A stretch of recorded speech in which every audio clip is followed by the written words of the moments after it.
Parce qu'il est pourri, madame, parce qu'il risque de se casser en deux. Et c'est microscopique, et c'est dans le bois. Un champignon? C'est un champignon microscopique, ouais. Et on a des arbres avec cette maladie-là qui se cassent en deux. Il est super joli, hein. Vous avez vu, ça fait mal au cœur. Hein. Ah ben oui. Ah oui, oui. Ben oui, mais on peut pas, parce qu'il est joli, on peut pas le laisser se couper en deux et... non.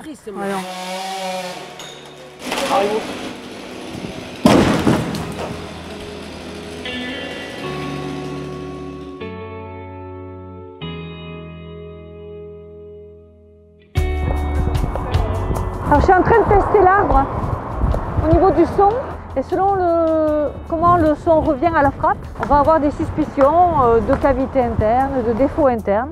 C'est carrément une visite médicale. D'ailleurs quand les gens nous interrogent dans la rue, et pour aller vite on dit c'est la visite médicale. Hop, c'est le checking, pas d'inquiétude, on va pas les abattre.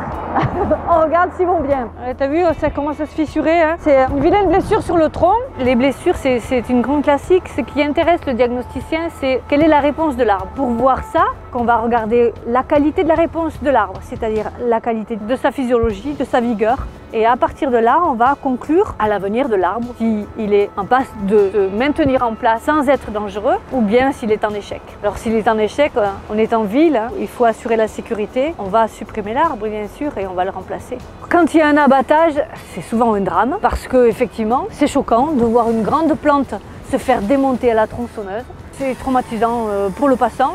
Ça peut être traumatisant pour les gens qui sont habitués à le voir, on comprend ça. C'est jamais de cœur joie qu'on enlève un arbre. Lui, il est en état médiocre. Ça, c'est du vandalisme. C'est-à-dire qu'il y a eu injection de phytocide, c'est-à-dire de, je sais pas, un débroussaillant, un acide. On peut faire des tas de choses méchantes à un arbre avec des substances toxiques comme ça. Hein. Et ça, c'est très choquant pour nous. On est encore plus concentré sur le diagnostic et sur la conservation des arbres dans ces cas-là, parce que c'est absolument injuste.